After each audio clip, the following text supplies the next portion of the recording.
It'd be a good day for fishing. Early bird gets the worm, as I always say. Hello there, fella. How long you been here for? All day.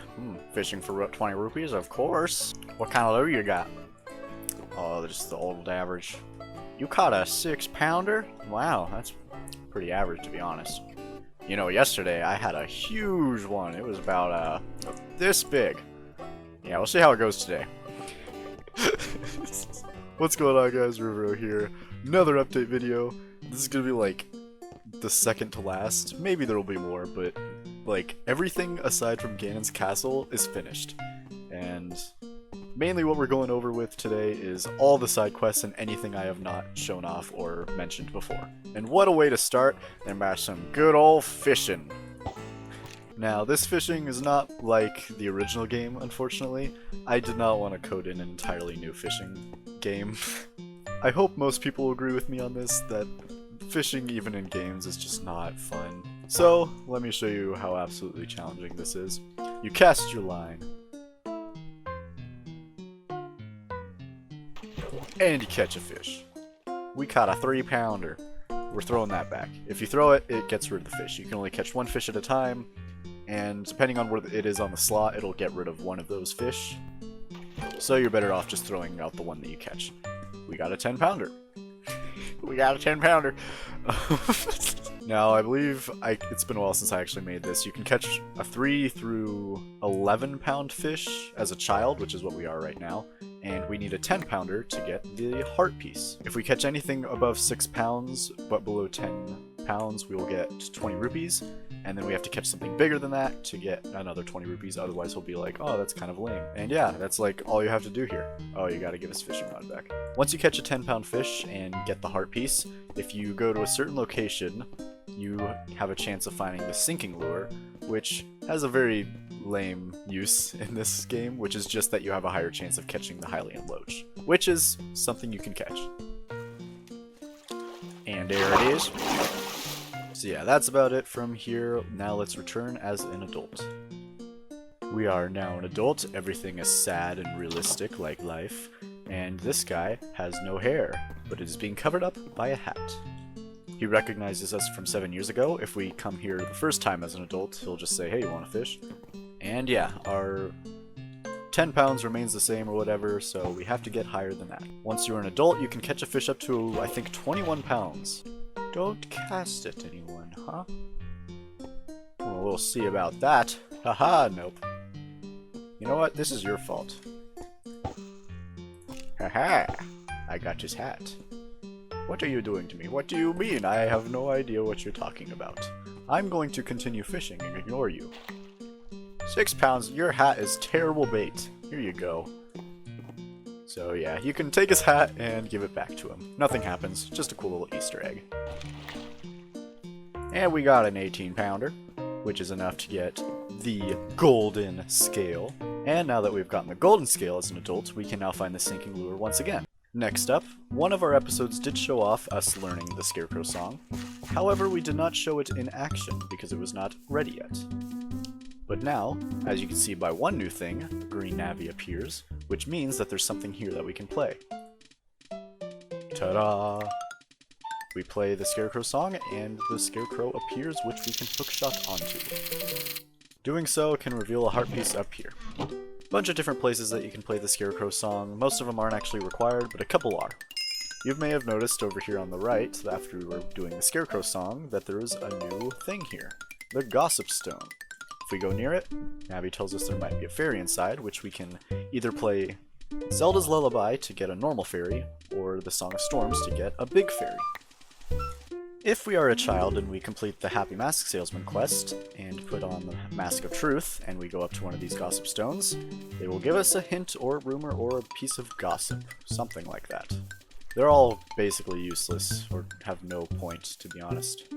But there's 32 of them! Can you find them all? Get all the collectibles with 100%!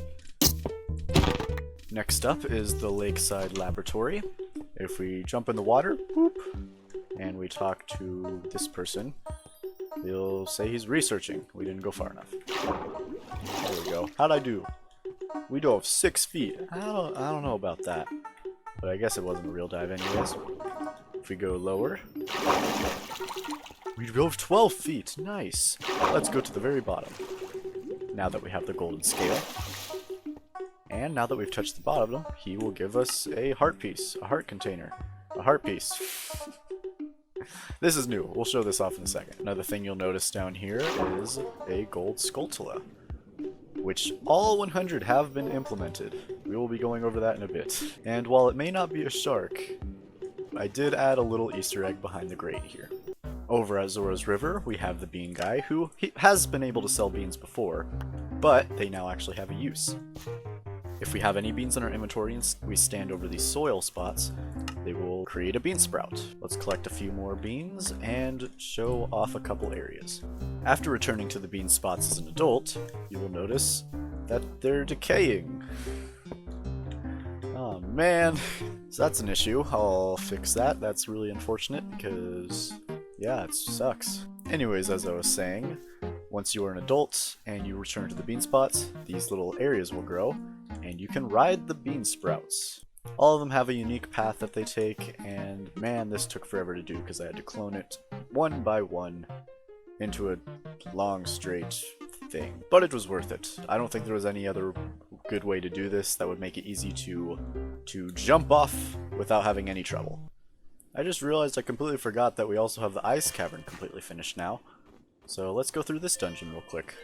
Nothing too special. There's a few cool new things like icicles, which can hurt you if you're under them. And in here we have some freezards. If we stand nearby one and it shoots its ice breath at us, we will be frozen. And they take about 2 to 3 hits to kill, depending on what kind of sword you're using. We have 2 different types of freezards as well. One that goes straight towards you until it hits a wall and it turns around, and the other that stays stationary. We have another green fairy here, and if we were to play a Scarecrow song, nothing will happen, but if we play the Song of Storms, we'll have a big fairy show up. Whoa. In here we have another giant spinning blade, similar to the Shadow Temple. In here we have a technically new enemy, the Ice Keys, which has the same effect if a freezer were to hit us, where we get frozen solid. Oh god.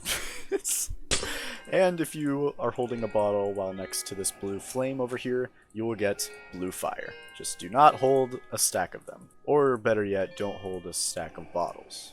So yes, we have 4 bottles, all with blue fire in them. What kind of sorcery is this? That's about all it does. Just breaks red glass, or red ice, I guess, if you want to call it that. Over here we have another area where blue fire is available to us, as well as a heart piece over here. Over here we have the sliding ice block. If we crouch next to it, we can push it along. We are unable to move until the block is fully set in place. And another green fairy, not the Scarecrow song, not the Song of Storms, but the Song of Time. Final area of the ice. Whoa! Uh-oh, another glitch. Shoot! I played through this whole map. No glitches happened. Well, I mean, a lot of glitches happened, but I fixed them. But this was not one of them. Oh, it's because I have the iron boots on me already. Okay. We got the iron boots! Hello, Sheik. Glad to see you saw me just collect the iron boots. I don't really care what you have to say, because I've heard it thousands of times before. Let's play the Serenade of Water. Congratulations, goodbye. Can we just admire this room real quick? I feel like I did a good job. It's very simple, but like, it's just kind of like, woo. I like cold places in games. Like, not like boring cold places, but like something that has cool designs and stuff in it. But anyways, back on topic, I think now is as good a time as any to show the advancement screen. I have created a custom advancements area. Due to me already having 17 hearts, these don't really count. It'll just be heart containers 1 through 17 until you get the final one, but this shows how many heart pieces you have before you get a full heart container. In the gear slot, we have all kinds of different things, starting with the Kokiri tunic. Things like the claim check, scales, swords, progress items, wallets, shards, tokens, bracelets, gauntlets, and more tunics. Pretty much everything on the May gear screen aside from upgrades, which are also here, showing off what kind of upgrades there are and where the final one is. Over here we have my favorite, which is gold skulltulas. To make this easy, I make it so you can count by 5s up on the top here, so you don't actually have to look at each one. Also, it has the number, so if you don't have all 100, you know where it's at currently. And lastly, songs. So you start with the normal ocarina, the Ocarina of Time, the non-teleport songs, and the teleport songs. I thought that was the best way to organize it. And that's the advancement screen. Over at Zora's River again, just past the bean guy, we have some frogs that are looking at us from underwater. If we hold the ocarina, some frogs appear. What do you want from me? We play songs for them. That's it. They give us money to buy beans. If we use a teleport song, they'll be like, no, that was a failure.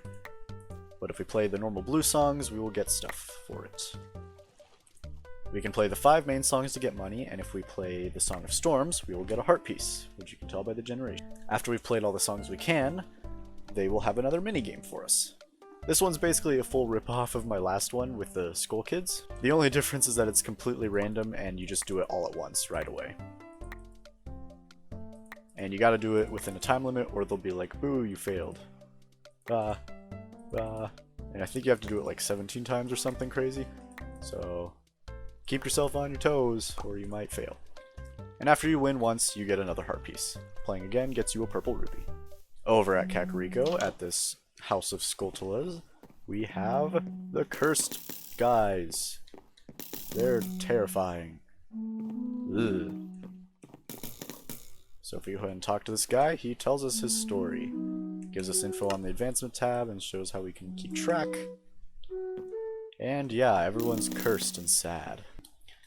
We have a bunch of different Skulltulas in Kakariko that we can show off. One's over here, and they drop a gold skull token, which it'll tell us in the chat. Once we have collected 10 and enter the House of Skulltulas, one of the people is free. And he gives us the adult wallet. The main guy tells us that the curse is being lifted, or weakening at least, and asks us to free more people. So let's free them all. Actually, no, let's free 50. We freed 50 just like that. Super easy. The cursed man is grateful, and he says, don't worry about him, don't worry about you, we will worry about you as much as we can, because all we have to do is give you 100. And he's alive. Every time you enter the room, he will give you 200 rupees, and that's literally it. Lame. Stupid prize. Rupees are useless, except to get magic beans. And you only need 3 magic beans, really, to complete the game 100%. The other prizes include the Shard of Agony, some bomb chews, the Giant's Wallet, and a piece of heart. Now let's see the Shard of Agony in action. If we're over a place that has interest, we will get luck and know that the Shard of Agony is activating, and there's something here. Let's see. It's actually a bomb place. It can either be something that you play the Song of Storms at, or a bomb place. Here we are, a grotto, containing 2 re-deads. We kill the re-deads, legitimately, and obtain another huge rupee. Thanks for nothing, Skulltula guy. So yes, all grottos have been added. Every single one has different types of items to obtain, and things like that. Gold Skulltulas can appear in a few, and business scrubs also, which are another thing that we will show off now. This business scrub is actually pretty special because he gives you a heart piece, but yeah, here's one in action. Everything else about him is like a normal business scrub. We have a rupee converter nearby him just in case you need to change rupees, and we don't have a shield, but we can stun him in other ways, such as the Deku Nut. Once you do, he pops out of the ground and tells us that he will sell us whatever he has for a certain amount of money. In this case, it's a piece of heart. And he is satisfied with our consumerage. Is that a word? Man, I lost my train of thought. I don't really know where we're at next. Navi? What do we do next? How are we gonna find the princess in such a big castle? What castle? Maybe Saria knows what to do. Apparently not. Saria? Can you hear me? The forest is connected. Good to know. Thanks, Saria. So yeah, Navi and Saria now have all of their dialogue scenes when you play their song or talk to Navi. At least up until Ganon's castle. I'm not sure if there's anything inside Ganon's castle that causes them to change what they're saying, but I'll get to that when it happens. And I'm pretty sure that's everything. There may be a few things I haven't mentioned, like in videos and such, but everything is actually here, other than Ganon's castle.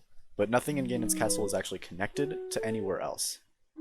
So everywhere outside of there is finished. You can get 20 hearts, you can get all 100 skulltulas, you can completely 100% the game, other than the last bit, which is all that is left. Here we are. Just us alone, ready for the final bit.